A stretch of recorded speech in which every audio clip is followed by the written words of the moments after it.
to adopt back after lunch. So, those of you that are in here, I assume that you're in here because A, you want to learn from someone else's questions, or B, you have questions.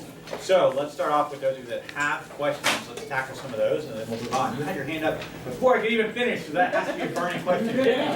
What you got? Some of the contacts from my e-edge have come into here, but when I try, I can't figure out how to get them to pull up according to group. In Command. Yes. Okay. So, how did you bring them in? Did you use the CSV template or did you use Python? Most of these appear to be some of the recent leads I've obtained. Okay. And I put them in manually in the e-edge. Okay. So here's what's happening. Some of that would have already transferred over to Command. Some of it, correct? The concern is that not all of it, or all of it correctly is what I hear you saying, is that right? Okay, so in your settings in the top right-hand corner, if you click on that drop-down box and click on Settings, okay, the little down arrow next to your name, click on Settings. Got it? You're going to see that you do have the ability to come down to Productivity and connect e-edge. I'm assuming you are connected within your I'm settings. connected now. That's how your contacts are coming in. Okay. Okay, that is market leader owns e-edge. Okay, they are working, doing their best with Command to get their information in. However, you can see it's not perfect. So my recommendation is stop putting people in e-edge. And I know you're going to say, well, that's where I'm doing all of my touch campaigns. No, I've and got to switch them all over. My question though is that, is there no place, in other words, if in e-edge, it has a group Yes. it belongs to? Yep. Is there a setting within Command though that allows, or is it a tag somehow that says, show me all in this group? You would have to create it. Okay, you have to. Do you want to walk through it? Sure, please. Okay. This is why this is kind of bonus material, because you guys can be like, all right, cool, let's learn. So I'm going to get into my e-edge account.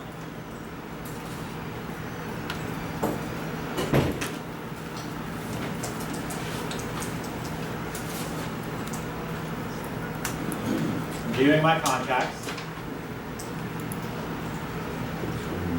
Okay, and then you have groups created, correct? Right. So what we want to do is we want to export our contacts. We are going to do that. It's been a second since I've done it, so let me remember.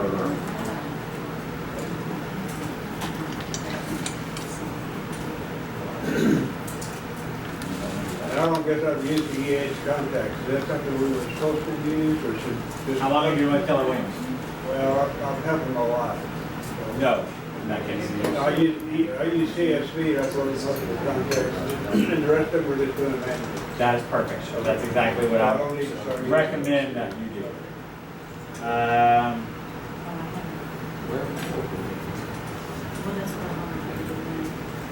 I'm trying to, and I had this, and yet I haven't gotten back in here. Do you remember how to export? Yeah. Oh, here it is. Okay, I found it. So hover over contacts. Choose export contacts. Everybody see it on the screen? Okay, so hover over contacts at the very top or click contacts and then choose export contacts.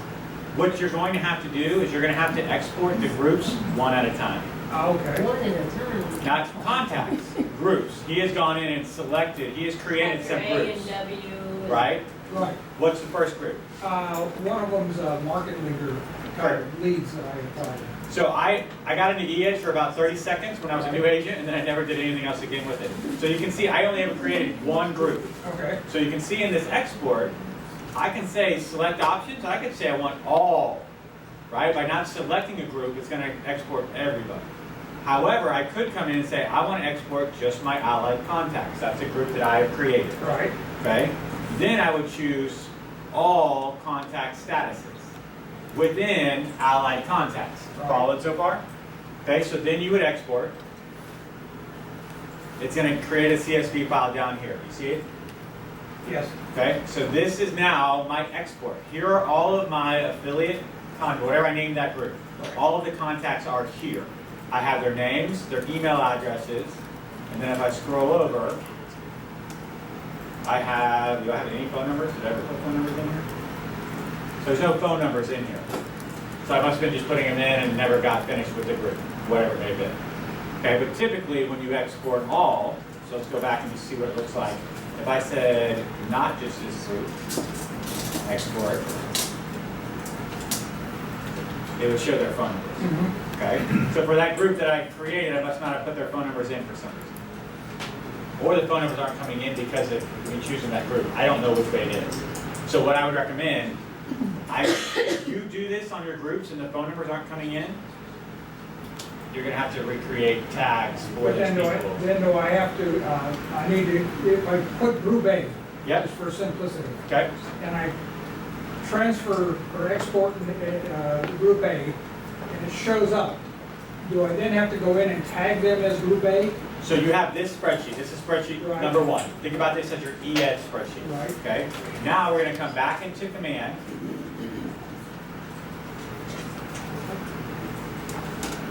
We're gonna go to contacts. We're gonna click on add contact. And we're going to, I'm sorry, we're gonna click on imports. Okay, within contacts, I'm gonna click on import. And it's gonna ask me, do I wanna download the pre-made CSV file? The answer is always yes. Okay. What was import? Import Oh, I at the see very it, top I right. see it, I see it. Okay, so now You drag I it have out. this spreadsheet. Where's the other one?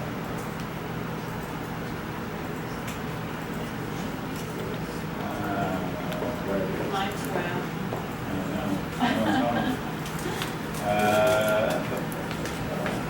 Oh, they're showing over here. Sorry, I'm working with two screens. Okay, so here is my ED spreadsheet, Mhm. correct? Here is my command spreadsheet. Do you see it? Yes. This is my template. This is where I am, and this is where I need to be. So you're going to have to go through and essentially, all right, I want all the first names. I'm going to copy them. And then I'm going to come into my command spreadsheet, and I'm going to paste them. Boy. And then I'm going to come in, I'm going to do all my last names. So is it easier then just to do the all and go back in and tag them? It's up to you. How many do you have? I'm only about 180 right now. I don't know how many groups you have. Oh, about. But I don't think so. Watch. So this is really, so I'm just getting the last name. Okay? So then I get into the spreadsheet for command, and I'm going to put in the last name. I don't have their phone numbers. I don't know why phone numbers didn't show up. That makes me a little nervous because I'm pretty sure I had those phone numbers. But I can do emails, copy, put them into the CSV. Right here is email. So if I have a column in ES that says email, and I copy it to, nothing's been altered, I copy it to the one that says email and command, Correct. that should all fit. All Correct. the So you're just going to do that. You're mapping Okay. first name in one, the first name in the other. Last name in one, the last name in the other. This is exactly how you would move your entire EDGE database as well. Okay. Okay, but now the question was, I want to tag them Yes. First, yeah. all the way over. This is the command spreadsheet that we're working in right now. This is that CSV import that we downloaded. This one is the which one? The command spreadsheet. If you come all the way over, first of all, you're going to see system tags. Okay, so if your group was just buyers, then all you have to do is put a Y here, Okay. and then drag it down for every contact that you have. If it was seller, bought, sold, agent, KW agent, allied resource, so for me, right, that was my group of allied resources, Mhm. I could just come in and put a Y. Is Y for copy? Y is for yes. Okay, are they an allied resource? Yes. So if I put a Y, it'll just add that tag, whatever that is. Okay, or talent, referral partner, or downline. Now say your tag was market leader leads, correct? Mhm. That's a custom tag. So Okay. this column, whatever that says, AU, is your column for custom tags. Okay. So now you could put in market leader lead. So you're creating. That would be you are creating the custom tag in the spreadsheet. Okay. And then you would just copy it and paste it in all of the, right, just drag it down Good. so it applies to all 26. Now again, my concern, the hair on my neck goes up when the phone numbers didn't come over when we Yeah. downloaded that from Market Leader or EDGE. So that's my only concern. I No, hope, I have to- because I can't imagine that I have 26 contacts without phone numbers in my database. So I'm thinking somehow when I exported them from Market Leader, it didn't bring in the phone numbers. Yeah, I tried to do this 1 or 2 months ago, Yeah. and it was real glitchy. So if you do it without actually exporting the group, right? This was just my group, and yet if I had done the entire database, I would have had the phone numbers. Okay. Okay, so you may have to go that route. You may export all 180, and then have to go back through and reach Yeah, out. my sense of this is just commentary, not question. This is gonna be a little bit of some ditches and minefields. Yep. And once it's done, I think it's gonna be slick as hell. Guys, we have so much garbage in our database right now. Think about it, right? Like some of us I've been in the business for 5 years. There's a lot of contacts in my EDGE database that I'm like, I don't even know who this person is. Yeah. Literally, right? Like, why, how did they get in my database? Maybe I met them on the first open house I ever did 5 years ago because I didn't know any better. I didn't write any notes. I didn't put any tags. I didn't put any, it just says John Smith and a phone number, right? What do you do, call them? What's that? So what do you do, call them? You can call them, right, and find out, okay. Why but are you in my how, database? what kind Hey, it's Marty Miller. Did you ever at one point in the last 5 years have a real estate meeting? Great, how can I serve you? So, it's an opportunity to start making touches into your database. It's an opportunity to start cleaning up, right? I'll be very transparent. I've gone through a divorce, right? My EDGE database had a lot of her people in there.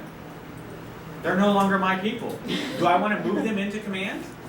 Then I'm just junking up my database, right? So it's kind of a unique opportunity that we now have to really get into our database because garbage in is garbage out.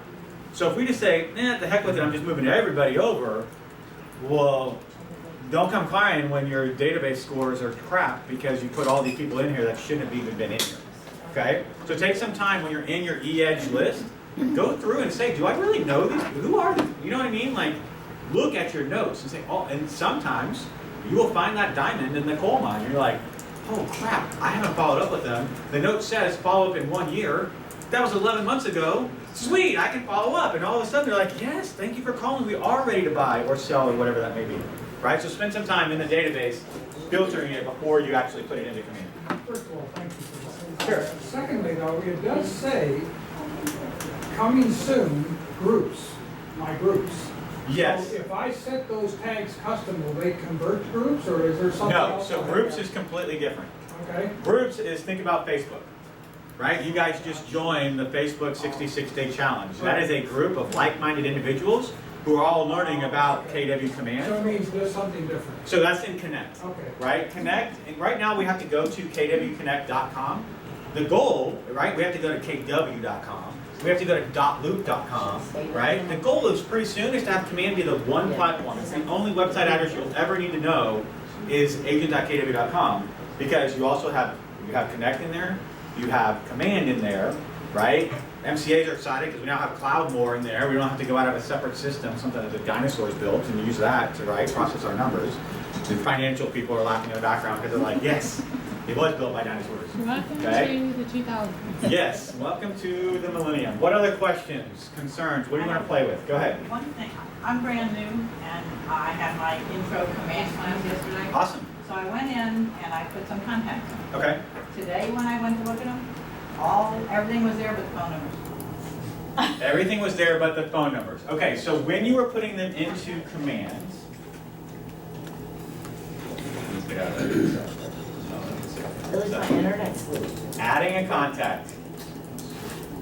Did you choose a primary phone choice other than mobile? It was all, it said mobile.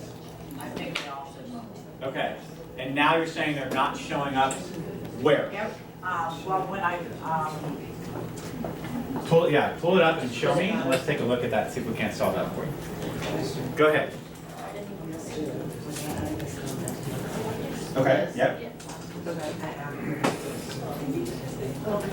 Is he marked as a lead? Side by side. Or was he marked as a contact?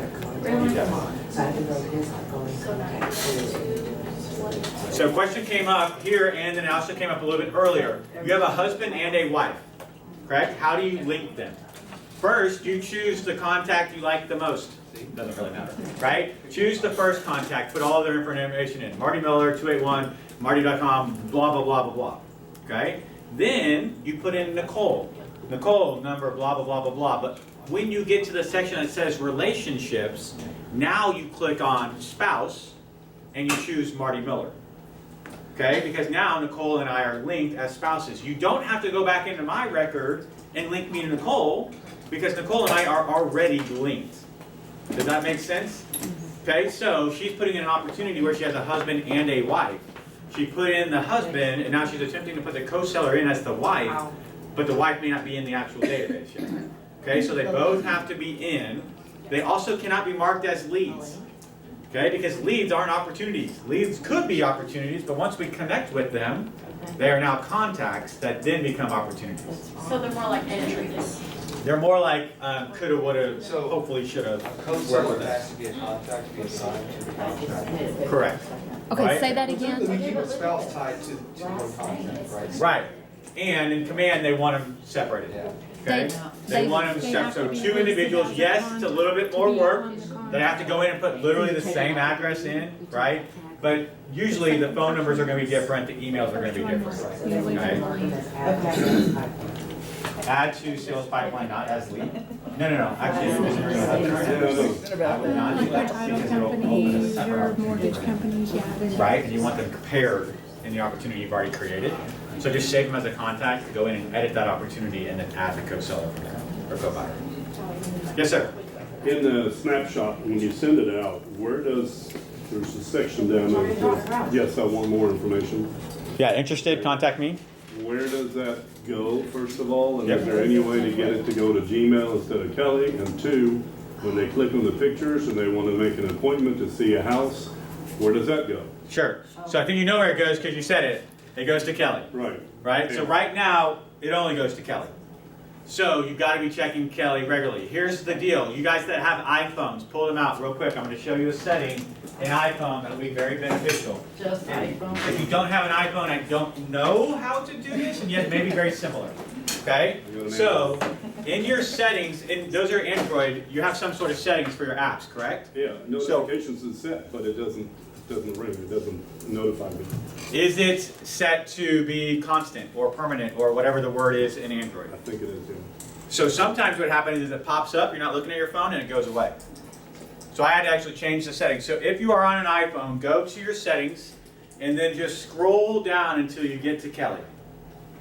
Okay, so go past all the basic settings, you'll get into all your apps list. Go find Kelly and pull her up. When you find her, click on her. Okay, it should say location, Syrian search, notifications, cellular data. Everybody there that has an iPhone? No? What's That's wrong? an Android. Oh, I thought you were warming yourself up like you're cold. Like, I'm ready. Right? So, notifications. And then it says banner style. Just below the 3 pictures of the phone, there's one that says banner style. Change it to persistent. Okay? Change it to persistent. What kind of notification is this for? Anything Kelly related. Mine just says allow or don't allow. Off. Click on the allow first. So Click on allow notifications. And then underneath the 3 phones, there's something in Mine is Android all set for sound and constant, but I don't get anything. from Kelly. There's a notification on your home screen that'll allow you to pick if the notifications stay on whenever you're there or they go away after a time frame. So you want them to stick there until you dismiss it I've yourself. never gotten a notification. And nothing's ever happened. So now I want you to go into your Kelly. Yeah. So pull up Kelly. But back in the notifications, okay, I clicked allow, and then you said select banner. You Click on banner style click on banner, and choose permanent or constant. What's it say? temporary or persistent. Persistent. That was the word we were looking for. Okay. All right. So you got Kelly open. Almost. I'm 333 now. I don't know how to, I don't know how to. That's not unread emails, is it? What? Sure. But You I got don't know 300. how to see them. See what? You gotta go over. All right. Kelly open. It's opening. Top right corner. And what's the last time you updated Kelly? That might be the situation. Okay. When was the last time you went to your app store or Play Store or whatever it is and actually uploaded or All the It's been a while. updated her? That might be the issue, honestly. Click on the bell. Okay, so. Click on the bell, those should be your notifications. But if you haven't updated your app recently, it may be that it's operating on an older system, an older operating, whatever it is, and that's why the updates aren't coming in. So that's where I would start. Okay, but that means I gotta go, you gotta go look, I gotta go look at my phone. So I've got an email into Labs. They've already come back to me and said, we're working on it. What do you think would be most ideal? right? Would you want an alert? Would you want a text? Would you want an email? Either Do you one. want the update to still be there, right? And so it's a hard thing because you know, I mean, I have 400 contacts in there, but we're talking about some people have 10,000, 20,000 contacts. Do they want an email every time somebody in their database does something in the database? You know what I mean? So it's kind of one of Well, if they those. request information, I sure will want it right away. So what I said is, look, one, we should have options, Right. right? I want to choose something that you may not want to choose. Two, and I'm a Boomtown user, that's my past, right? So I could choose which alerts I wanted to see. Right. If you just click on a property, I don't care. But if you favored it, I want to know. If you look for a mortgage, calculate a mortgage, I want to know, right? You know, So that's If I want to schedule a showing, where does that go? Kelly. Still going to your notifications on Kelly if they request a showing. So, again, Kelly is built to be our mobile assistant.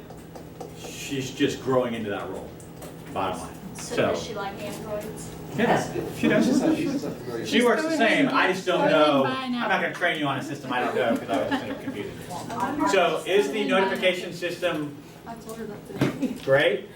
No. Right, I'm being very transparent, I don't like it. I'd rather have an email. Right. So that's basically, and they said we are working towards the notification process. You as an active user, what do you think? What would you want to see? We need the. Right? And so that was the question. I'm sure they're doing labs on it right now. There are probably people that are getting email notifications, and yet they may or may not be working, right? So as they continue to develop those systems, and they have to test each one of those in the different environments, and then it's the difference between what does it look like in your phone versus my phone, because it's two different operating And systems. right now, you can't take that out. Can't take what? I want to request more information. You can't customize the snapshot. You cannot take that section out. Right. Correct. Yeah, you can customize the landing page, Yeah, yeah. but why would you want to take that out? Well, if I'm not going to answer them back, if I look at my Kelly once a week and got the request to, So get Yeah. in the 2 days habit ago, of 3 looking days at it ago. every day. We just got it. Don't Sometimes it look doesn't at matter, Facebook right? I every mean, day, look Yeah. at Kelly every day. Just and like I joke with my coaching clients, I'm like, some of you look at 66 Twitter every 2 minutes, right? You pull up your Facebook account every 5 minutes, and you haven't logged into Kelly in a month. So it's just one of those systems, like when we first got Facebook, none of us looked at it. What the hell is this, right? What the heck is this? I don't need this. But now it's like a daily part of our life. We wake up and what's the first thing we do? Like, do we reach for our significant or do we reach for our phone, right? I mean, it's like, oh, what's happening in the world? So, I mean, it's just one of those things. We literally wake up, it's the first thing we reach for. Your phone and bring What's happening in the world? No, I Right. look for. I mean, I reach call out, me after my make sure phone she's still call. there. Show, right? Yeah. Yeah. What's that? We pray. I love it. Pray that my phone's not dead. Yes, all right? Yes, ma'am. On Android, there's an option, apps that can appear on top right now. Turn it on. Yes. Yep, you want it to show up on top. Other questions? Yes, ma'am. Yep, you had the opportunity. Okay, yep. You can't do anything in documents right now. The reason being is that documents used to be active. You could click on documents, you can get in there and start playing around, but people started messing it up, right? Because then they were trying to submit their loop for compliance, and compliance wasn't getting it, and then they're like, why am I not getting it? I'm doing everything right. You're gonna have to do everything in DocLoop for right now. So we can't get Once in DocuSign, not right now. Do they know when? I haven't heard a date. Because like I have a new listing, I was, after what you Yeah. said this morning, I thought maybe I should enter it in there, but. I have not, I mean, Mega Camp is coming up pretty quick. Wouldn't be surprised if some big announcements are made there, all right? Somebody asked, I think actually your team leader, I went to Mega Camp last year. Everybody that was at Mega Camp got to download Kelly at Mega Camp. Everybody's tracking me so far, correct? Do we have a pretty big app that's on the verge of being released? Oh. Do you think it would make sense to test it with a small group of agents versus the entire company at once? Everyone knows the price for Mega Camp goes up August 1st. Have my implications been made clear? I would suggest that you're all at Mega Camp if you want to continue to really grow in your tech world. Any advantage is better than no advantage. The $800 ticket price or whatever it costs you to get there, it's worth it without the app. And yet I firmly believe and have been given reason to believe that those at Mega Camp may get access to the consumer app while at Mega Camp. Don't hold me to it. Don't run up to Gary or Josh and be like, Marty said I was going to get the app, right? Like, and yet, from what I've seen and heard, there's a very real possibility. So if you haven't bought your ticket, number one, the ticket price goes up August 1st. Number two, when's the next time, right? Mega Camp's easy. It's always in Austin. We're blessed. We're within driving range, guys. It's 2 hours. So that's just my pledge. Share rooms and partner up, whatever it is. Yes, ma'am. Can you just, on the email plan, we copy and paste, and I just use this and paste it? Okay, so great question. What she said is, okay, I have my column from eEdge. Okay, so I have my spreadsheet column. Now, eEdge, what row is the name in? What's that? Row. What row is it? Oh. It's row number 1. Oh, okay. Okay, I'll tell you that. Row number 1. Now, when you look at your command spreadsheet, what row is name in? First name. Yeah, it's in 2. It's in 2. Okay? So this is in the video. So if you guys are like, I don't understand, I have a video that explains it all. It's a 20-minute video, how to take your eEdge contacts and import them into command. But the step that you need to do first is insert a row in your eEdge spreadsheet. Insert a row where row 1 is, so that all your contact information is on row 2. And then you can copy the entire column. However, be careful, because when you go to paste it into the command spreadsheet, you are changing, in some cases, the name of the column. So you'll have to go back and say, okay, command calls it first name. So I'm going to paste into this column, but I'm going to go back because eEdge calls it name comma first or whatever it may be, and put it back to what command is looking for. The majority of import errors I have that I see that are coming in is it's because people change the column headers. Or they don't even import it at all. They just, okay, cool, this looks good. Let me see if I can import it in. And that spreadsheet is what command is looking for. I'm looking for data in this column. When I find data in this column called first name, I'm going to put it in this cell in the database. So if the column's not named correctly, or if it's not matched correctly, it won't come across. Gotcha, thank you. Cool? I Yep. think I messed mine up. That's okay. Well, what do you mean that's okay? We'll fix That's it. why you're here. This is which one? This is your CSV, right? This is Yeah. your command info. Yes. Okay. And what is this one? The other one, before I cut and pasted it. Okay, so you have Aaron Dvorak, right? Yes. So you want to first insert a row above row 1 on this spreadsheet. You know how to do that? Yeah. Okay? Nope, on column 1. Go up to column 1, or row 1. Row or column? Row 1, Row 1. insert row above. Okay, great. So now, you see how all of your information is on row 2? Yes. And all the information over here is on row 2? Yes. Okay, so now they match up. So you can now copy this column that says, oops, I'm sorry, that was probably. Oh, it's a touchscreen. You can copy that column that says first name and paste it. However, just make sure that the column name in command never changes. So first name, that's easy. But when you get over to email, this one says email address in eEdge, right? In command, it just says email. So if you paste the entire column, it'll change the So I name. need to delete all this right there. But you want to delete your middle name, you don't have a middle name on that one either. You just have first and last. Yeah. Middle is that one. Sometimes you may have a middle name, you may have the suffix. But I don't want to delete it, I just want to leave it blank. Yes, yeah, it's fine. Don't delete any of the column. Don't change the command spreadsheet at How do all. I undo what I just did after I imported it? Did you actually do an import? Yes. Is that the first time you've done anything in command? Huh? You've never put any other Well, I contacts in? put 2 in today. but Okay. There's nothing. So I'm going to show you guys how to do something. It's very dangerous and I'm showing it to you. Well, then don't show it. Okay? So use caution, because if you do this wrong, you screw it all up. Compliance sweat back there. Don't do it. Okay, so you haven't done anything with command, right? You've added 2 contacts. That's pretty much it to your contacts database, okay? So this is a situation where, hey, I've not really done anything. I've added 1 contact. If I were to lose those 2 contacts, would that be okay? Are you okay with going in and adding those 2 again? Absolutely. But now you've got 56, I don't know, however many you imported that are wrong, correct? 322. They weren't done, the phone number's missing, the email's missing. You can wipe your database. Okay. That's why I'm nervous about teaching you how to do this, because once you do it, It's not in the trash. Once you do it, you contact Marty again on how to. it's gone. You're gonna have a video for that. Well, here's what I'll show you, okay? So here's a good point. You go to your settings. Settings. Command settings. Database. Database white. Do you see how deeply hidden this is within command? It's like the red button underneath the glass case in the briefcase with the, like handcuff on it. If you have 5 or less, you can do that. Yes, that's what I recommend. Literally, if you have. Archive, it says, oh, delete. So now it's going to say database white. It's going to say, do you want to archive all of your contacts or do you want to delete all archived contacts? So it's still an additional layer of security. The first thing you're going to do is archive them all. Don't delete anything out of your database. Leave everything in archive.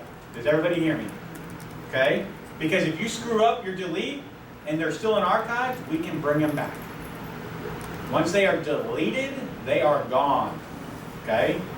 Gary and Josh, no one can bring them back. So if you archive something, you can always come back in and find your archive. So let's say I archived all my contacts. I'm not going to do it because I don't want to restore the entire database. However, if I went into contact archive, does everybody see this?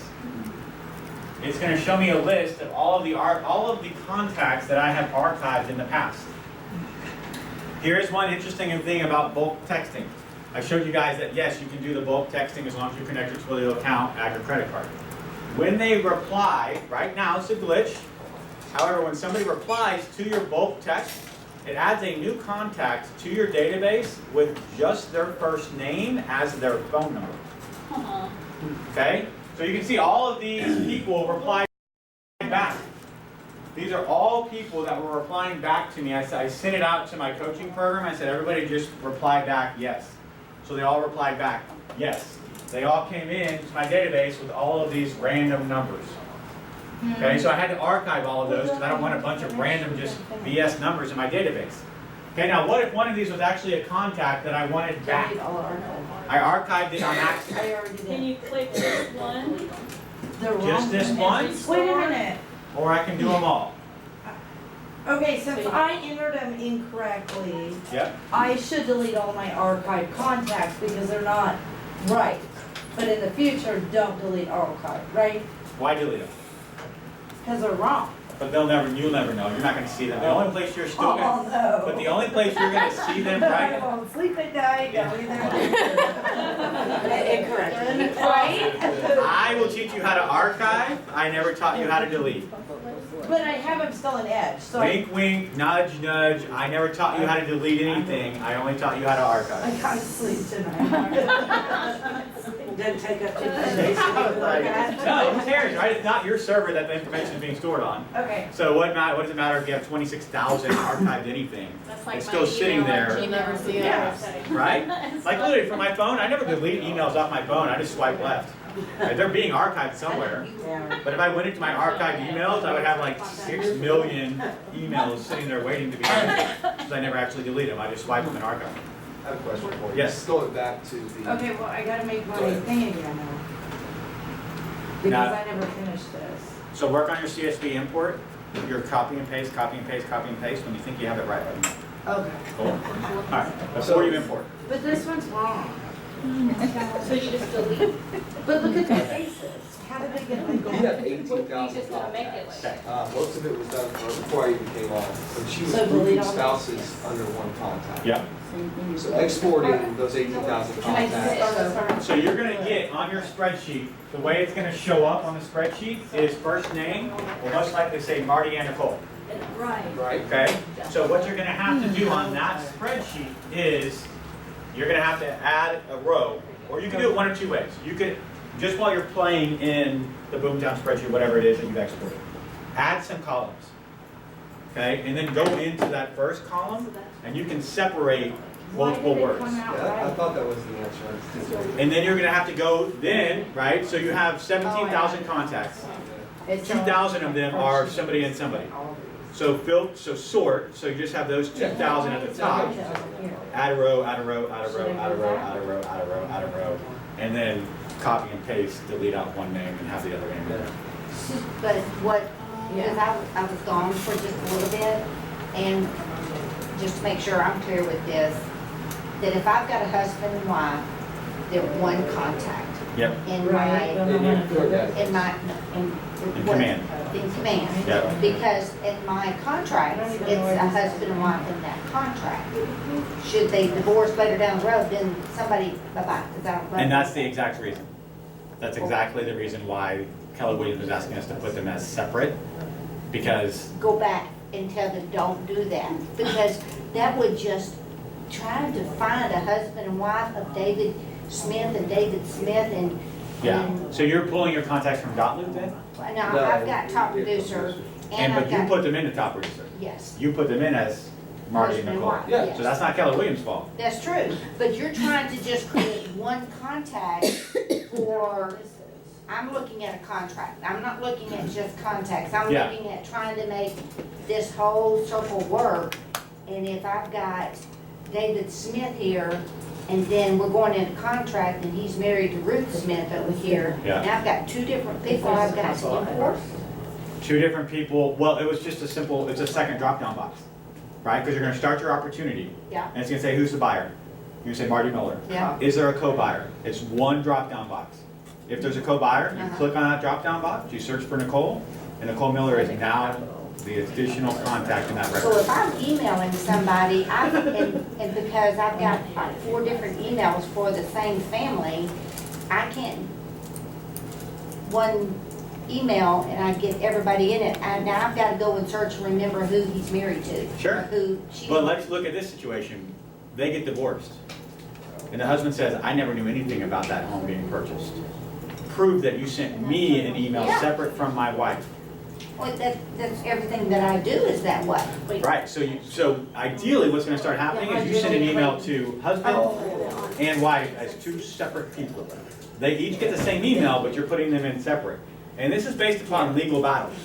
I know, Perfect. because even when I group text, Okay. They Yeah. still, they husband still and get wife, individual emails. yeah. Perfect, So okay. it still shows that way. Yes. When it's sent. And that's what you have to do, But because then you, click in your, click one button, all the, they're all loaded in there, you send it off.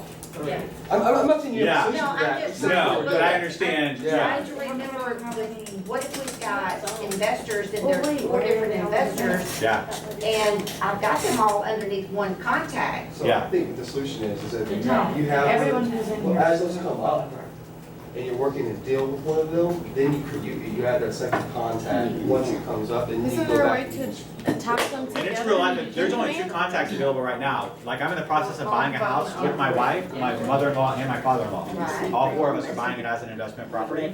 So if I were to put an opportunity in command, I'd be stuck. Like, I'm a real life example, if this was September 16th, I don't know how I would do that. So that's the kind of feedback, because there needs to be 4 contacts in there, right? That's So that feedback has already been given, hey, 2 is not enough. Because oftentimes it's 3 brothers buying it together or whatever it may be. So that's the kind of feedback that they need. It's real life feedback that and I literally said, look, this isn't a role play. This is real life. I just submitted a contract with 4 buyers. What would that look like in command? We're building it. So figuring it out. We are building it. We're breaking it. We're making it better. And I'm just trying to make sure that when that time comes, because I was from the old Keller Williams Yeah. into the E-Edge, now to Dotloop. Yeah. Now we're going back to DocuSign. Like back in my day, we wrote on triplicate, right? Like there's carbon copies and. Yeah. I've heard it. It's no wonder why I am so crazy about trying to make sure my files are done, because Yeah, you are in the right place. So, but that's the question is, yes, you have to keep them as separate entries. And the reason being is, one, and I'm still real nervous about it, I'll be transparent there. I used to use DocuSign. Yes, we. DocuSign allows you to have 2 contacts in DocuSign with 1 email address. You asked her for- I don't know how we're gonna solve that problem. So do I just? Because Dotloop would not allow you, right? So, that's the biggest concern that I have is that, because let's be real, Let me tell you why you. I'm not the golden boy angel of all times. There was a couple times where the husband I could not get a hold of, and I'm like, she's like, just present the offer. I'm like, your husband hasn't signed it. She's like, just send it to me and I'll sign it for him. In Dotloop, I couldn't have done that, right? In DocuSign, I'm not saying I did. I'm just saying I could have if I were tempted, right? So That's one of the things we gotta figure out with DocuSign, and I appreciate it about DocuSign. Well, and I'm not a naysayer. Yeah. I just gotta get my head wrapped around with Separate we have entries. 18,000 people in our database now. Yeah. And so, 18,000, are they all, do they all truly need to be in the database? But at the same point, there's a lot of them that come up 5 years from now, and I haven't talked to them You're about like, who it. is this? Why are you calling me? Right? Yeah. I know by now. I do it in a second. Hey, Joe. I love it. What else? I don't have any addresses. What have we not touched that we should be touching? Not very many, not enough. No one's asked me about it. It's one of the coolest things that Command has, but we didn't have time to talk about it this morning. Okay, well, tell us. Starts with L, ends with EW. The landing Accelerator. page. No. Lead accelerator. Lead accelerator, okay? And the Landing pages, we'll talk about those too. Please. All right, so let's do lead accelerator first. Lead accelerator is, Hey Marty, you could also show, did you already show them how to check the top where they can look at the last update, or what is it called? Last contact or last visited? oh, on the contact record? Yeah, so that they know, like, if they're sending their people, if they're Yeah, sending sort out by. their, yeah, Love it. so they can see who to contact next, last visited. I like it. Okay, so, where's all my campaigns go? Oh, that's probably good. There weren't any paid ones. And I'm not laughing at you. there we go. Okay, now I can start seeing. They split them up. So you can tell, right? Even me, things happen. I'm like, where'd they all go? All right, so lead accelerator. What lead accelerator is essentially, who's heard of Hootsuite or right, some of those programs where you can schedule your social media posts? Yeah. Lead accelerator now does that for you. Okay, so if you go into campaigns, we can create new up here at the top right. Now, if you're going to do a paid campaign, a Facebook ad, okay, meaning I am advertising my new listing, my open house, something along those lines, you will have to get into payment methods and you will have to link a credit card. Okay, because that's the way, obviously, that they're going to charge you. You got to have payment on file. Same thing with Twilio, having an account set up so they can get the text sent out. All right. So Even though payment you have methods it on is Facebook? the Say credit- again? Even though you have the credit card set up with Facebook? separate. Okay. Yeah, completely separate. Okay. So you can come in to create new, and this is going to be a campaign. What kind of campaign do I want to run? Is it going to be an ad? Think money. That's why there's a $sign here. Okay. Social post, it's just a post. I hope somebody sees it. The algorithm will eventually tell me who does and doesn't. Direct mail or email. Okay, eventually you'll be able to have print-based and landing-based. But let's just say we wanted to make a social post. That's my choice. I can click on social post and I get two opportunities. Now in my settings, okay, you have the ability to connect your Facebook profile and your Twitter profile. If you have more than one Facebook profile or page, you can connect additional ones and then decide which page is it going to go on. So think about some of the larger teams, right? Ben Kinney, he's got teams all over the U.S. Each one of them probably has their own page. Kristen Cole, Lifestyles of Arizona, Lifestyles of Nevada, Lifestyles of Houston, whatever it may be. She would want to choose which page she's advertising on. So you could choose which Facebook page. I want Summit Property Group, which Twitter account, my Twitter account. Quick question. Yep. If you choose on Facebook your personal and your business, can you turn around and pick and choose what you're Yes. posting? Yes. You would choose which one you're going to post to, Right. right? And Like then, you so did. I can post this to this page, or I could post it to that, right? You're just basically deciding which one you're going to post to. Okay. Okay? Then I can just say, what do I want to share? You can see the character count. Why is this one 280 and this one is 60,000? One's Twitter. One's Twitter, right? The Donald has to do 6 tweets to piss us all off, right? Like you can't do it in just one because 280 characters isn't enough. So, right, that's a little bit political, but it is what it is. 280, right? So that's the most you're going to be able to get into your Twitter post because that's the most number of characters you can get into a tweet. Okay, so if you start typing and it just starts hitting that bumper and you can't type anymore, it's because you're at 280 characters. If you want to do Facebook, man, you could write half a novel. 60,000 characters if you really wanted to write the world's longest Facebook post. Then you have the ability to add images. Okay, check out my newest listing. Here's the price, here's the link, yada yada, and I can add some pictures. If you add one, it's just going to show up as your standard Facebook post. If you add multiples, it's going to show up as the carousel, meaning that they can then kind of swipe through the different pictures that you have listed. Once you start putting in, right now they're separated. So this is a lot of work. I'm going to write everything in here, and then I'm going to write it all down here. You can come down to consistent channel content, and then it combines the two. See it? Facebook and Twitter. However, what did my character count go to? 280, because that's the limiter. Because I'm saying I want it to go on Facebook and Twitter. I don't want to have to type out the same post twice. Just combine it, put it all on both of them. Okay, next you have actions. You can copy and paste into those boxes, all right? You can. Yeah, you could copy and paste. Now, do I want to post this immediately? Or do I want to schedule it by posting it to the queue? Basically meaning, hey, I want it to go out next Tuesday, next Thursday, whatever it may be. If I add it, oh, I've got to actually put some stuff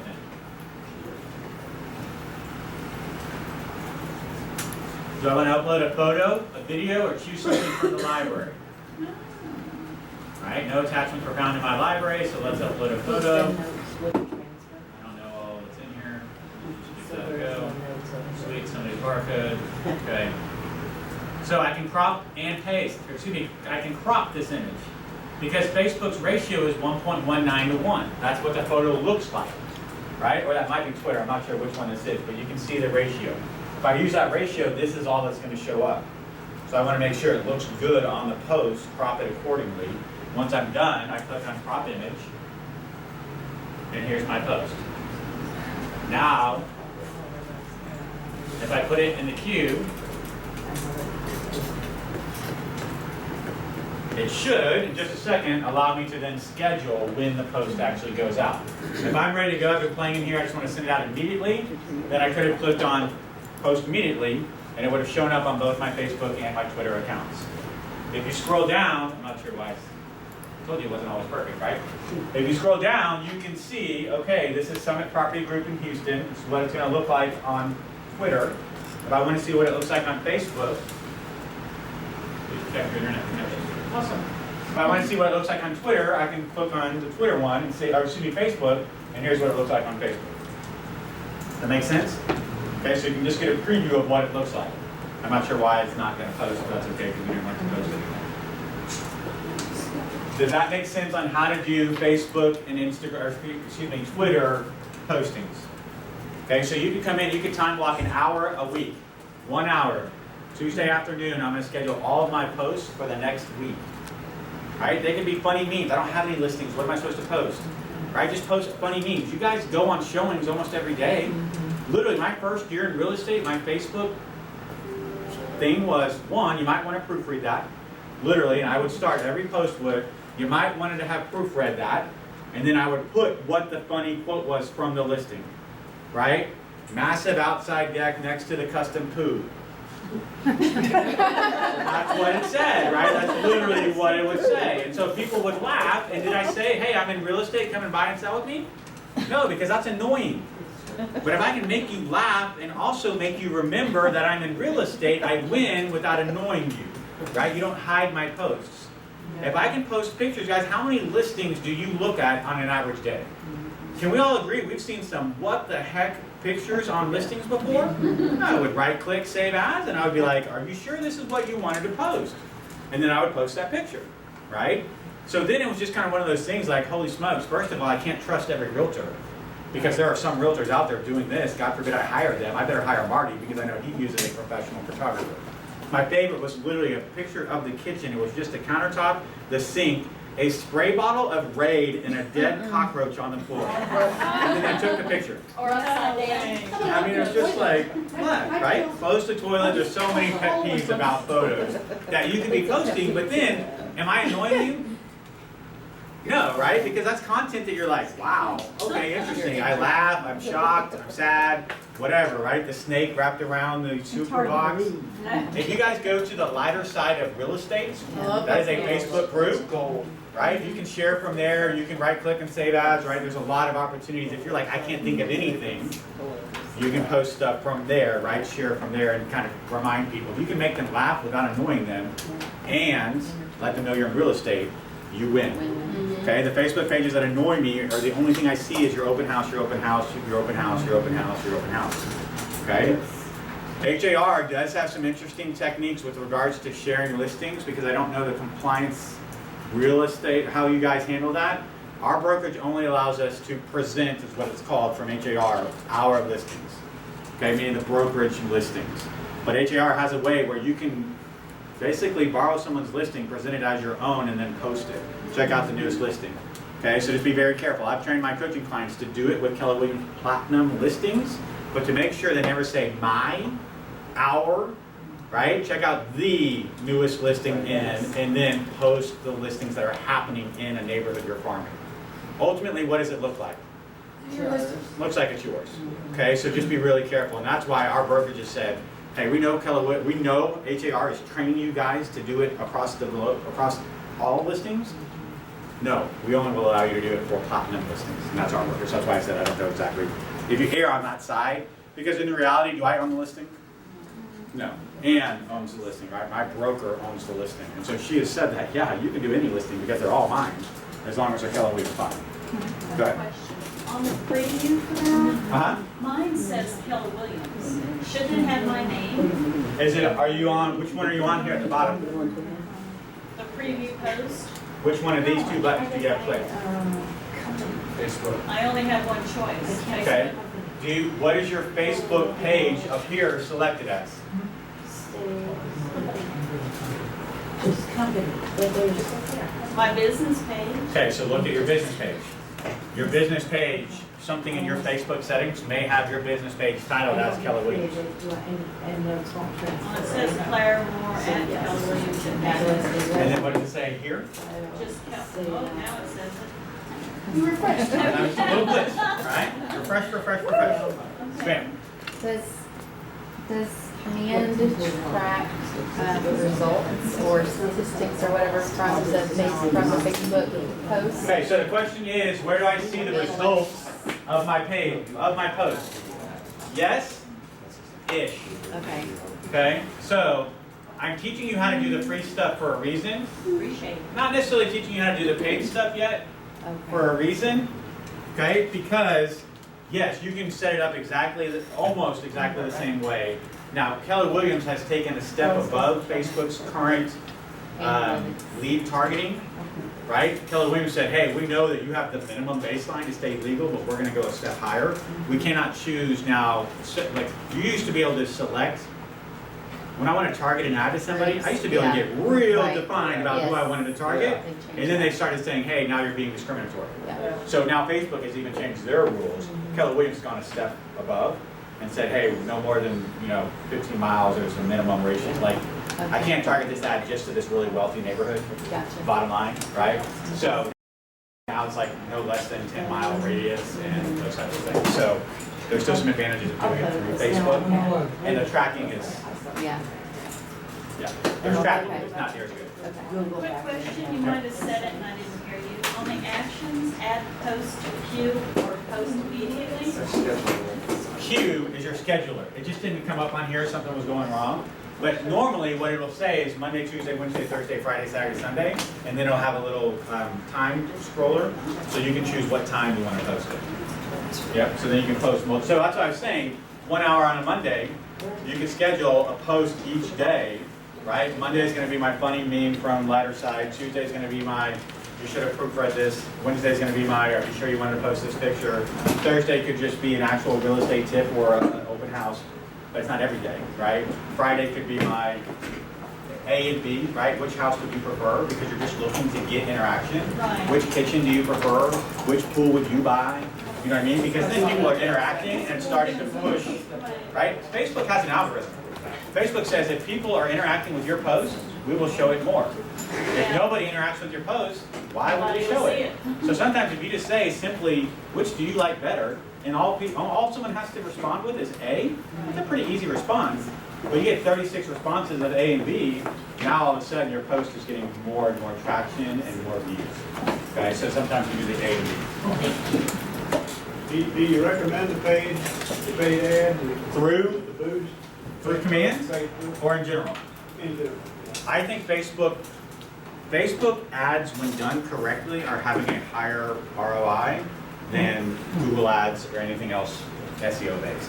I think it's really where a lot more people are just basically spending time, because there's so many people competing for your dollars on Google, right? As compared to Facebook, not quite as active. If you guys aren't using Facebook Marketplace as well to start posting your listings, posting your open houses, right? There are a lot of leads that come in when we post things on Facebook Marketplace. Now be careful, right? If I have to go to Facebook Marketplace to find a house to buy, there might be a reason I'm looking there, not HAR. Either I don't know any better, or I can't really afford anything listed by HAR, so I'm going to go to the Marketplace, see if I can get a deal. So know that you take the grain of salt with these, right? So the calendar, we're stuck on this. Calendar? On the calendar, I'm tapping the times that I want to do this. Oh, on the scheduler? Yeah, and it's not accepting. Did you change the date to a future date? Well, actually, today's Wednesday, 17th, that's what I'm on. Uh-huh. And I'm choosing 4 o'clock. AM? Yet Is it hard coding? So PM, you already changed it to PM? that's what I'm trying to do. It says 04 p.m. I'm not sure. It was having, right, you saw the difficulty it was having for me. So maybe one of those things where you just refresh or come back tomorrow. Yeah. All right, so hey, you got all these contacts in your database. It's 2 months from now. And you're like, what good is it? Right? Why did I put this in? How do I even know who's doing what? Okay?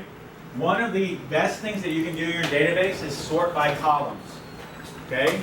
First of all, if I want to know who I need to contact today, who is the last person in my database that I have not contacted, what would I do? I would click on last contacted. And, right, here's the most recent contact. 5 hours ago, I contacted AA Seller.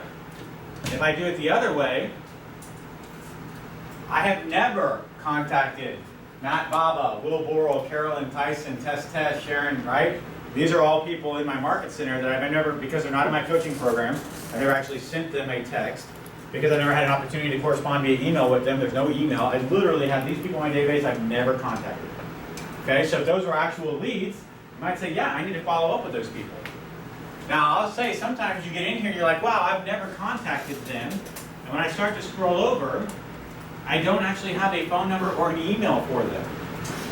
I don't know how they got into my database, right? Sometimes it's because you imported them and the import didn't come across correctly. You're like, why are these people in here? So there was an opportunity there to archive those people. So first is last contacted. When did you most recently contact them? What about people that are actually doing stuff in the database? Last visited. Everybody see that column? If I click on last visited, it will tell me that AA Seller was on the site 5 hours ago. All right, now that was us when I was showing you those landing pages. All right, so Joe expired, another test account 5 days ago. That was probably one of the videos that I did recently. And then you can see, because these are all agents, nobody's really been on my site very often.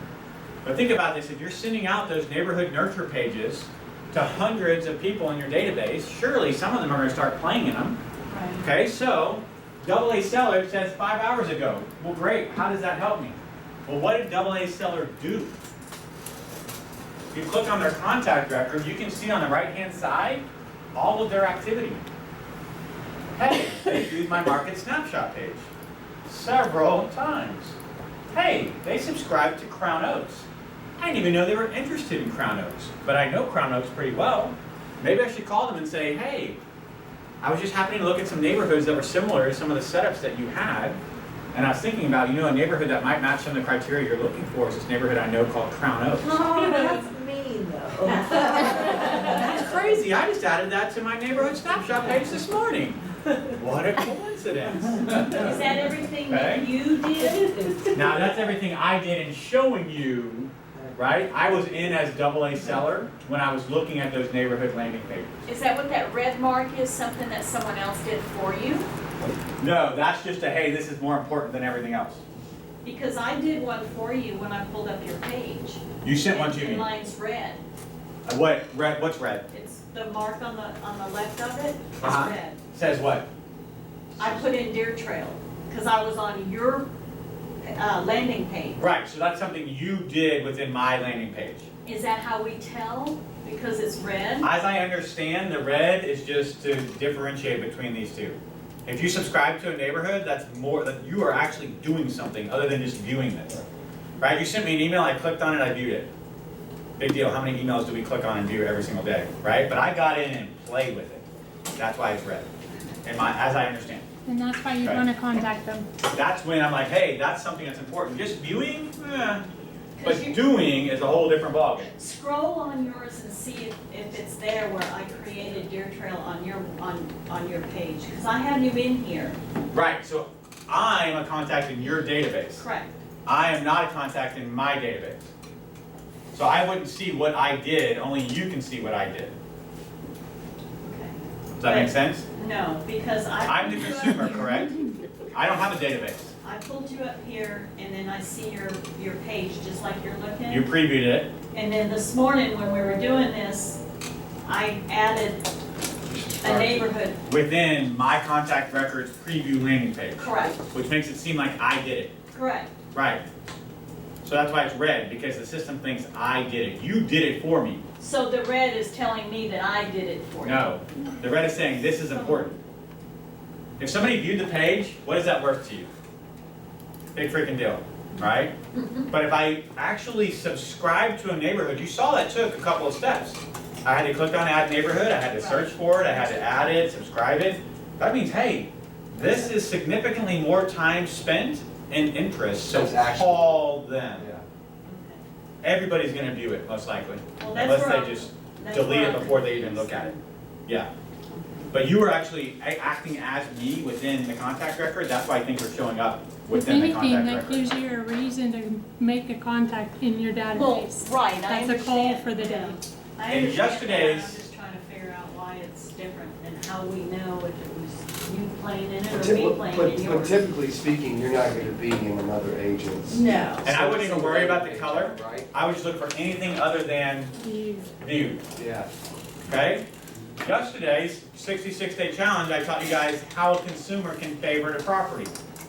Okay, they're in the portal that you have sent them, they're looking at it, they're like, wow, this is a really cute house. And they mark it as a favorite.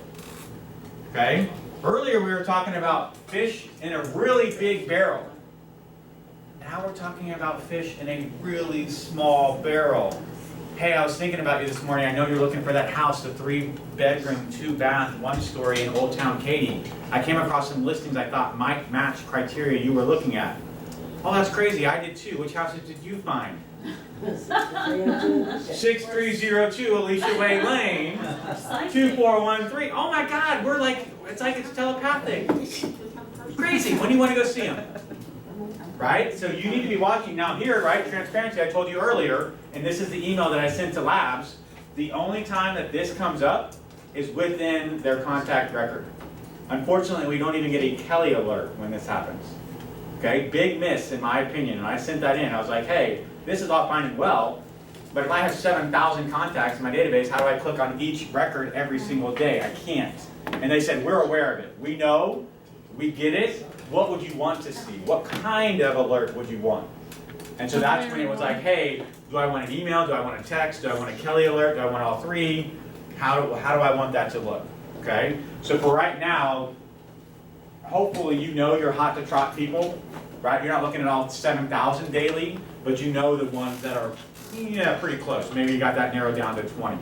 Could you have a tag that said hot? Right? Could you have a tag that said A buyer versus a B buyer, C buyer, D buyer? Could you have a tag that said a 10? A freaking 10. No one? No one knows what that movie is? Huh? Versus, right? Yeah? A few of you. Some of you that are laughing, you have no idea what the movie reference is. And like, I think you're the one. You know what movie it was? No? Varsity Blues. Dumb and Dumber, you're saying there's a chance. Pretty sure I quoted that movie. I quote movies throughout my presentation, just slyly, and sometimes people are like, is that a movie? Is that actually saying that? No, yes. So, ideally, you can tag all of the people in your database that are hot people, right? Right now, how many active buyers are you working with that would be considered an 8, a 9, or a 10? Meaning they are pre-approved, almost approved, or they are like in your car next to you. So then you could sort your database and just look at those contact records. You can also know if they've been on the site, right? We knew AA seller was on the site. So now I want to find out why. Why did they visit? Let me look at that contact record. If all they did was view the snapshot page, that's great. And we might look at it and say, hey, they actually viewed it and they favorited some properties and they did some other things. Okay? What else? Questions? Comments? Do you have to, like in the old system, we got the monthly campaigns that got sent out, the newsletters? So your drip The campaigns, automatic? right? EEDGE Yeah. campaigns, yes. Right now, all you have is the monthly nurture or bi-weekly nurture.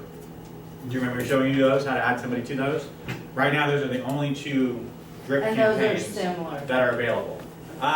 Can we Not do them? necessarily, because the EEDGE ones were usually like tips and tricks on how to sell your house, how to prepare for the fall, wrap your pipes, those kind of things. This is more neighborhood information, neighborhood information, neighborhood information, neighborhood information, and it's custom, right? Think about it, your 7,000 person database, when you put them all in the same 33 touch, they all got the same email. 7,000 people got an email that said, wrap your pipes, winter's coming.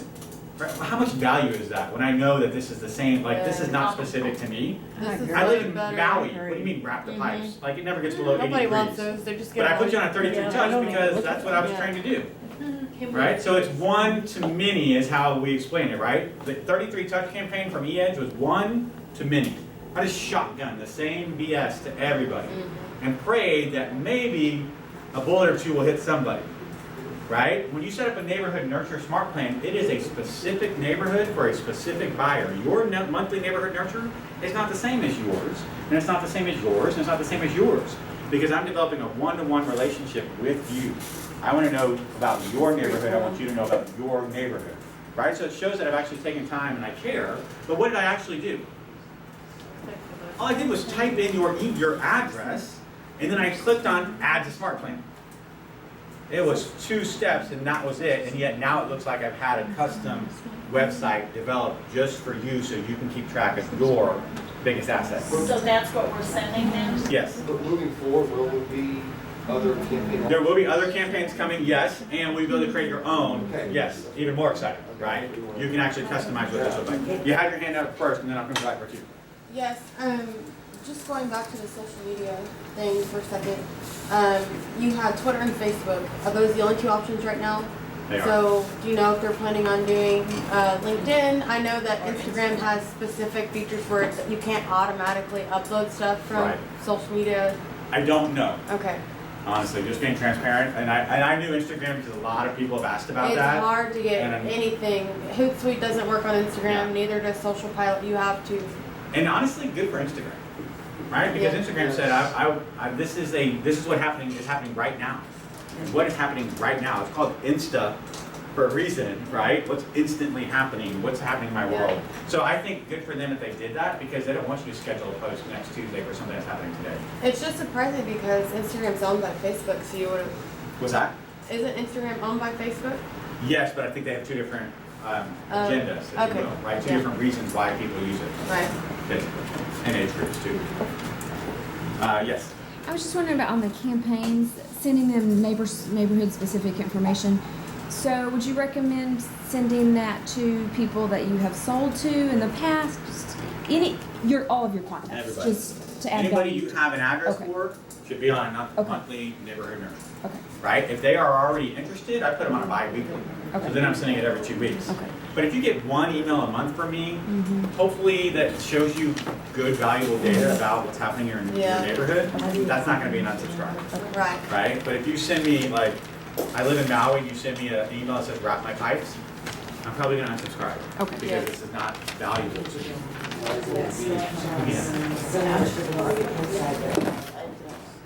So the question was, Snapshot, is that similar to Market Insights that HAR offers? Ish, right? Can you go into the HAR Market Insight and choose a neighborhood? Yeah, well, you can choose like Walden or the Sun Central Classics or Happy. You can as the consumer, Yeah, that's or what I said. can as the Yeah. agent. Me as the agent. You can set it up. Yeah, I send them to my clients. But can the client then say, you know what, I want to know more about, Oh, I don't. Ridgeland. I don't know nothing. right? They can't, it's that easy to get to. They can't. And because I don't- not for market insight, it'll just be. I don't know much about Market Insight.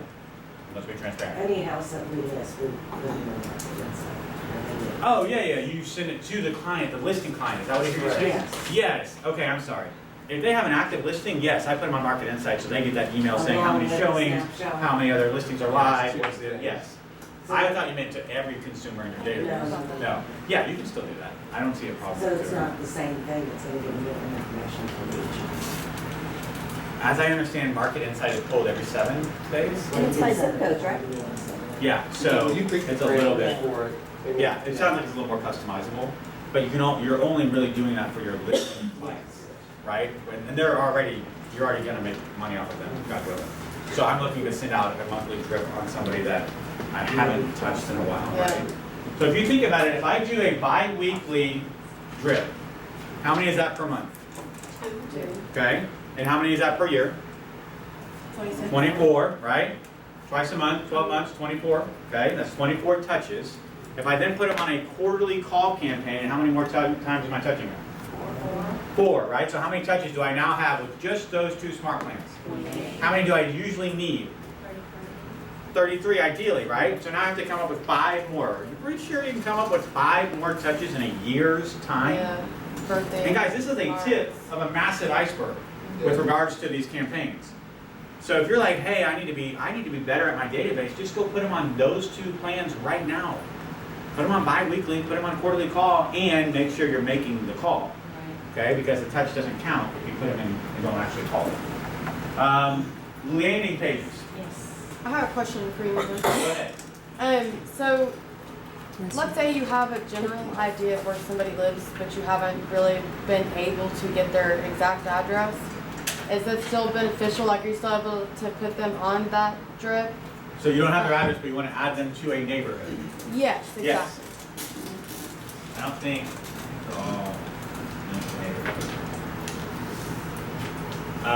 Bottom line is yes. You can add a neighborhood without an address. You would just look down here where it says add neighborhoods. There would be nothing here. This would all be blank.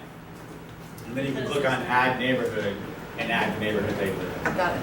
Okay, so if somebody's like, you meet them at a neighborhood event, you're not quite sure which house they live in, but Yeah. they give you their contact information. Right. Go ahead and add them to the neighborhood. Okay. Because you know they live in Fall Lake. Right. That way it's not Right. like you're not kind of getting Now, they don't invasive know right that as you you have meet their them. address. Yeah.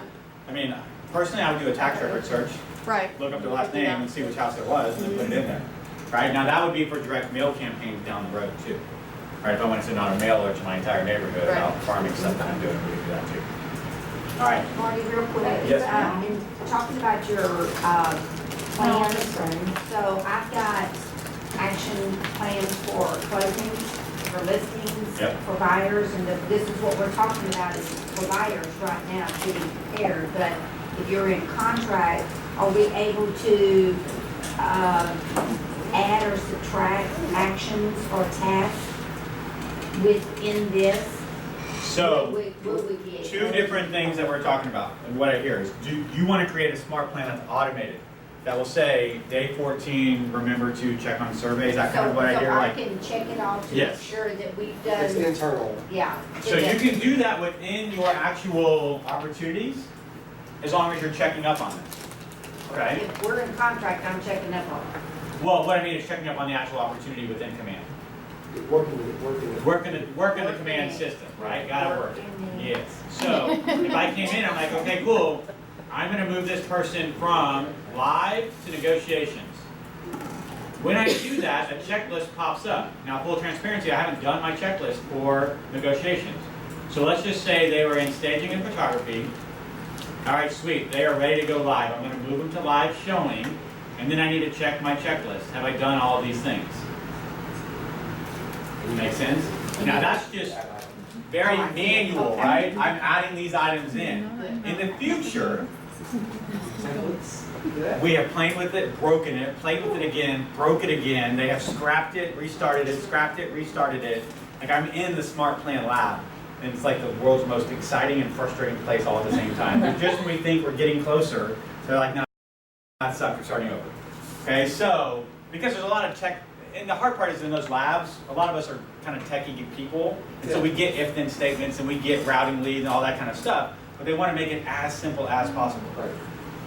Hopefully, what happens is, when I move someone to a stage in Command, I can set up a smart plan that says, when I move somebody from staging photography into, what do we call this one? Active live showing. Send an email, right, as soon as I put them in there. Send an email to the listing director that says order photos with the property address already added on it, right? It could say send an email to my stager saying please call the client, and the client's information is already auto-populated because that's in my database, right? It could say send a text when we move from offers to, or negotiations to under contract. That says, congratulations on behalf of Summit Property Group, we're so excited to have you now under contract for the listing of your property. Right? That could all be automated. You could have it say, okay, 3 days after, send an email to the title company that says, I just want to verify that you have everything that you need in order to begin moving forward with ordering title policy survey, etc. That's Right? what I've got now, so that's what I don't want to lose. And fully customizable. But like I said, we've gotten really close and we start building stuff out and then they scrap it. So we know what the future is supposed to hold. But yes, and I think they want to make it even like as basic as possible and as complex as possible. Yeah. The really cool and interesting thing is that they're going to have a KW store, if you will, within Command. So if I don't want to figure out a smart plan, but you're a top 10 agent in the office and I'm pretty sure that your smart plan is really good, you could list your smart plan for sale. You could list it for $5, $10, $20, 99 cents, whatever. And then people across the US, right, or across anywhere, Review it right they could go in and they say, yeah, you can see how many times it's been downloaded, right, or purchased. You can see reviews. You can see and I don't know exactly what it looks like, but this is how it's been pitched, is that you could then, because then the cream of the crop rises to the top, Seriously, right? yeah. And so it's like, yeah, if I'm I'd a pay for that. really amazing smart plan writer, if I'm a really amazing asset content creator, we've got some templates in there. But what if that was open source for every person in Keller Williams that could then create their own templates and list them for sale? Right. So that's kind of what's coming down the pipe, is to be able to say, yeah, now Keller Williams isn't going to say, screw it, you guys figure it out and pay each other. They're going to have solid systems for us. However, sometimes it's like, hey, this is a specific drip campaign for vacation rentals within Maui, and this is the best way to reach out to them. First you email, then you text, you get this list from here, you source this group from there, whatever. And for $10 here, I got this foolproof system that's going to help me with vacation rentals in Maui. If I live in Alaska, does that help me? Maybe, if I want to buy one and move, then yes, right? So you can see kind of the customization. All right, landing pages. Someone asked me earlier, well, what if I don't want to necessarily send out the email, but I want to create a page very similar to what you had, but if there's some things I like and some things I don't like and I want to move around. Okay, that's what essentially landing pages begin to look like. So I created a landing page for my neighborhood in the videos. That's what I'm saying, guys. I want you in that Command 66. Everything we've done today, you're going to watch it and you're going to be like, that's what he was talking about. That's the video he was referencing. Okay, so here is a specific landing page that I have created for Fawn Lake Pine Lakes. And in the video, it was for an open house. Okay, so I was creating a landing page for an open house that I was holding at 123 Main Street. So you could walk in and essentially right off the bat say, hey, here's my iPad. Sellers are requesting that everybody come to the house. Please register. You'll see a little bit of information about the neighborhood, some insights around. If you do me a favor and just scroll to the bottom, you can register there. Okay, so they're going to get this page on my iPad or my tablet. They're going to start looking at it. They're going to be like, wow, this is pretty cool. Look at this. This is the neighborhood. It shows us active and pending listings, average days on market, average list price. Now be careful. If your list price is $350,000 in a market that says there's only 5 active listings and the average price point is $289, we better have the best pool in the neighborhood, the best house with a pool in the neighborhood. These insights I got to select. I'll be honest with you, that Mary Jo Peckham insight is not mine. Okay, but this neighborhood, when I was first building this page, the only one I had in here was Chewy's. So what do I do? Just put one insight on there? It looks kind of boring. There's only one other insight available to choose from. So where do you get them? So when you build the page, it'll say, do you want to select insights? Yes. Here are the insights within, I think it's a 0.1 mile radius. Okay, so Mary Jo Peckham Park was available. Now, if I'm building pages and I see there are no insights, right? Isn't that a great opportunity? There has to be things that are happening around this house. And there's 600 homes for sale in Cinco Ranch.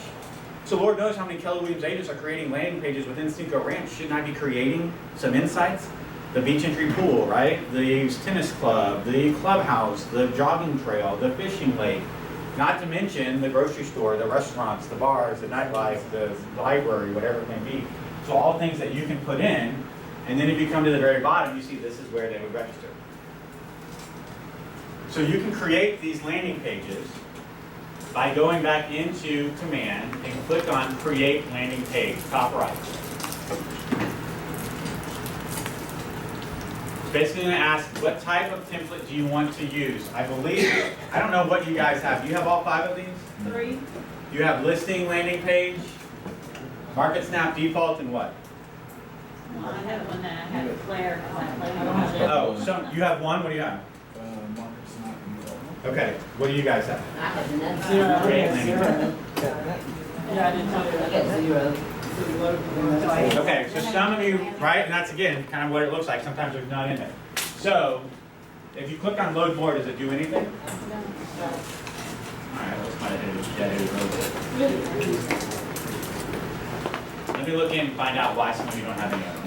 Okay, but those of you that do, you can just click on a default. Okay, so I would suggest Market Snap default template.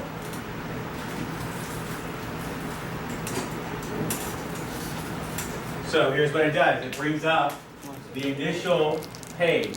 It says there are going to be 4 steps. Okay, your branded header, your market snapshot, your local insights, and your lead form.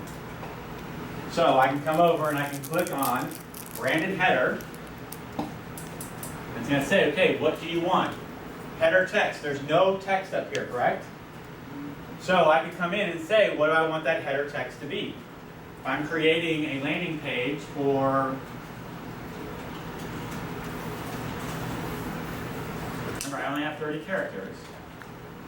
You just put the name of the neighborhood? Whatever you want, right? Just make sure it fits within 30 characters because that's what's going to show up at the top. Okay, so whatever you want. Then you choose your headshot and you crop it the way that you want it. Now this is auto-populating from my marketing profile, which I set up in settings. Wouldn't it be awesome if someone created a video that told you how to create? Right? Yes, it's all in there. We have an app for that. Yes, background. I don't have a background. I like the white background. But if I wanted to put a, I don't know, a shot of the Katy rice harvest, or the Katy rice dryers, right? Pretty big thing in Katy. That picture is over everything. There's some murals that say I heart Katy. I can do whatever I want as a background. I can change the color, whatever I want. But right now, I don't have any backdrops created or backgrounds created, so I'll leave it alone. It's not required. Okay, you see there's no red asterisk, so it's not required. Name, phone number, email address, and if you have a team logo, you can load it. Once you have all of this filled in, you're going to click on Apply Changes, and you'll see now it says Test, Test, Test. Okay, because I put that in as my header. Next, we're going to go to step 2. What if you can't update widget configuration? And I was afraid that was going to happen right here in the Market Snap, right? So, and that's why landing pages right now are kind of dead in the water, because this widget is jacked up. Okay? Everyone has right now that is creating this page has a Market Snap for Austin, correct? Yes. You can't change it. I don't know what happened. They don't know what happened. Somehow it broke, and they're working on fixing it. So I'm showing you landing pages so you'll know in the future how to create them. And yet, when you go, do you see how we skip from 1 to 3? Mm-hmm. It's because 2 is broken. We can't even get into 2 right now. However, you can see the local insights. So, what's the postal code right here? 77304. 77304. Okay, so here are all of the insights that I can choose from based upon the zip code that I put in. Do you think this is every insight within the area?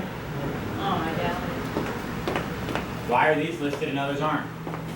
Nobody's sent them. It might be because Most you're looked just at? learning today. Most upvoted? But why is it just these 7, right? It's the algorithm basically saying what's going to have the greatest impact. Okay, so if you just put Keller Williams Realty Advantage, but you had no photos and no description, then yours probably doesn't even show up in the list. There's 2 that are in this list. However, they're the same 2 that we saw when we pulled up the actual GPS earlier. So I could say I want pie in the sky. I want Vernon's Yeah, barbecue. put it in a box. I want cats. Yeah, it's a burn. Those ones got put in today. And then we always want a good title company in there, so there's Texas on, So right? you can't uncheck. Tell me more. I checked My listing and then reverse prospect. Right. Okay, so I went into my matrix, my listings, got the entire, I only wanted to see my active listings. I clicked on the actual listing, and down here at the bottom, reverse prospect shows up. Everybody see it? When I click on reverse prospect, it gives me all of these people. These two stinkers have actually hearted this listing. They have marked it as a favorite. I don't know who the client is, but somebody in Jeffrey Riley's database has marked this as a favorite. That's pretty cool. Yeah. Okay, so I could call Jeffrey right now and be like, hey, I don't know who it is, but there's someone in your database that has marked one of my listings as a favorite, and I would love for us to get together on this deal and make this happen. Yeah. Do you have any buyers that you know looking in Fairfield? Yeah, I know exactly who that is. You need to call her or him and say, hey, I got the Let's one. do this. It's 16635, work and missed. Yeah. Let's Okay. do this. Now here are a lot of people that are just in here, right? Who knows? So here's what I did. I basically clicked at the bottom right, and I'm holding down and dragging all the way to the top left. Okay, so I've got that entire area highlighted. I clicked on Control C to copy it. I'm going to open Excel. I'm going to right click and paste. Now what do I have?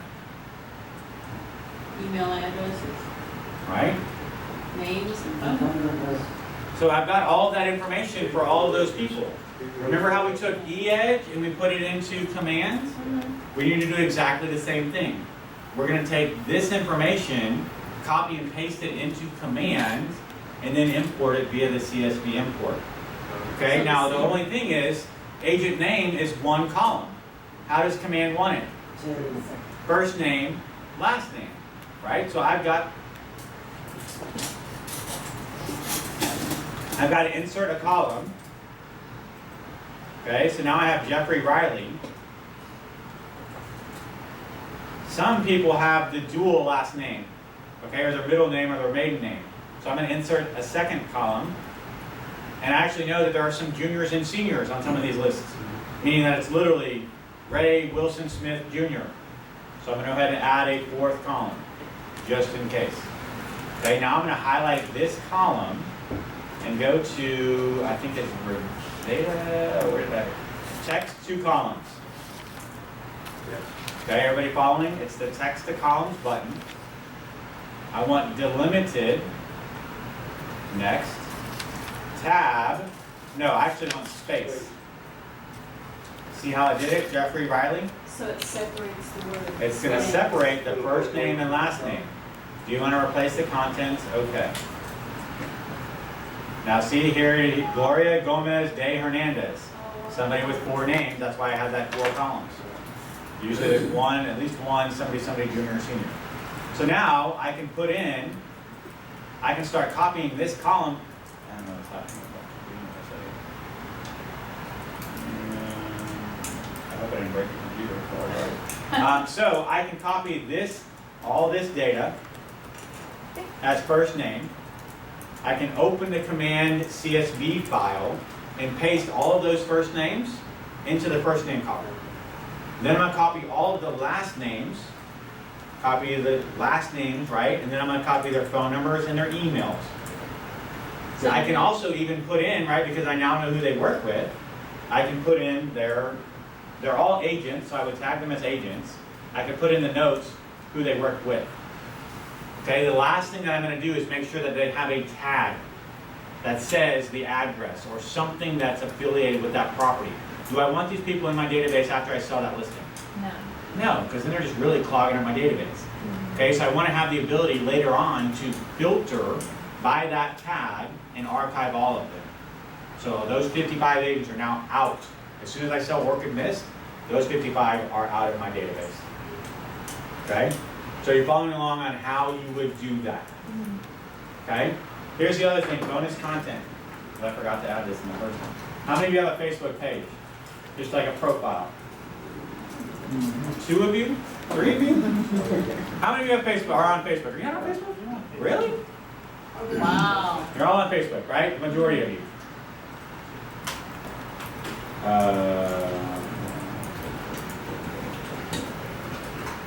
What was that, mail bills? I will send you the link to get into here. Oh, yeah. I saw that. So, now this is paid. Okay, you will have to pay for access to this. I will tell you, I have a coaching program where one person paid for the program, and then I was able to access everyone in my coaching program's Facebook account. Okay? Connected, unconnected, connected, unconnected, connected, unconnected. So I can't speak to what you guys will end up doing, but I don't think 26 of you need to go and purchase mail discs. Okay? So if someone wants to be the point person, everyone chips in $5, whatever y'all want to do, y'all figure it out, but I would not advise 26 of you go buy mail discs. Everybody understand what I'm saying? Yes. Okay, because once you get in,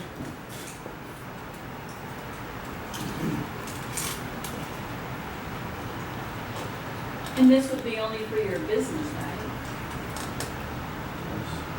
so this, and it's a gray area. I'm going to tell you what I coach and train to, and then what you do. Just don't name me in the lawsuit, okay? Because here's the deal. Right now, when I ask someone to be a friend, can they accept? Yes. Yes. Do they have to accept? No. So we have established a relationship. I've asked you and you have accepted. That is an established relationship. So if I source your information from that established relationship, I kind of have permission, right? Because we know each other. I'm not accessing random people's information. Okay, so this program does have the ability to pull information from Facebook groups, from Facebook business pages, from friends of friends. There's a lot of powerful, somewhat shady things that this program can do. All I'm training you to do is pull the profiles of your actual Facebook friends. Okay? Because if someone reached out to me and said, hey, I've got this information about real estate, and I had no idea who they were, I'd be a little pissed off. But if we're like, hey, yeah, we're Facebook friends. I got your information from Facebook. Okay, well, cool. That's my bad for Facebook friending you because you're, right, whatever. So, if I was upset about the email, at least I had no grounds to stand on because I accepted your friend request. Does that make sense? If you're going to do anything else with this, you're on your own. And I don't advise it. I don't actually recommend it because I think that's where we get into the spammy nature of real estate, right? I provide expired and for sale by owner expired numbers, but I also call them daily, and I feel that pain when they're like, will you stop calling me? How did you get my number? I don't own this house. I've been up since 7 a.m. They won't stop calling. Can you please just get me off this list? Right? Like, I understand that. It's a business that we are in. We pay somebody to find those numbers, but I also get the fact that sometimes we mess up, and as an industry, I'm kind of 50-50 on it. Yes, it's a great source of business, but we're also pissing off a lot of people. So if you're doing expireds, do them right. If somebody says, will you take me off the list, explain to them, I will not call you again, you will be removed from my list. I pay a third-party source to provide this list to me, and somehow they sourced your number incorrectly, and I am sorry. I will do what I can to report that to them, but I can only report it directly to them. I cannot report it to the 2,000 plus other agents, whatever that may be paying them also for the same service. So I can't stop the calls. Now, if they're actually expired, I'll say, the best way to make these calls stop happening, right? List your house and we'll sell it. Tell them you signed a contract with me and they won't call you tomorrow, okay? And sometimes it's a little bit of a joke and say, hey, I'll just come out, but you can tell them because I can already tell that we're going to like each other and you're going to want to work with me. So go ahead and fib just a little bit and say you've already signed the contract. I'll be there tonight and we'll actually sign the contract. Right? So there is some strategy there, and sometimes they're like, okay, well that was funny. No, I'm not going to sign a contract, but I can understand where you're coming from, right? If I can make them laugh, I'm in, right? Because expireds are pissed off people, generally speaking, right? Generally speaking, like, Because it didn't happen. when's the last time you had a 6-month-long relationship, you broke up with the guy or the gal, and then you went on a date the next day? If you did, it probably wasn't for the right reasons, right? So that's why I get it when I'm calling expireds the next day, and they're like, I'm hurt, my heart's broken, I want to break. I'm like, I get it, I understand, right? Look, I'm just trying to make a call stop. We can go live 2 weeks from now, we can go live 3 weeks from now. You can take a month off if you want. I'm just doing my best to make your phone call stop. How do I do that? You sign the agreement tonight. I'll be there at 6, so we'll 8 do better, right? So find out what you're doing as far as that goes. All right, who has a birthday closest to today? August 2nd. August 2nd? Can anyone repeat August 2nd? Either way, what's yours? July 27th. July 27th. Do you have a Facebook account? My niece's daughter created it and I've never been there. Probably wouldn't have been. That I would wouldn't be have no. been you a ton. Do you have a Facebook account? Yes, Do you have a lot of friends on it? maybe. Are you okay with possibly being locked out of it for a short period of time if things go wrong? If. You what's can a use short my- period? Can mine. you define short period of time? 24 to 48 hours. You can use mine. I have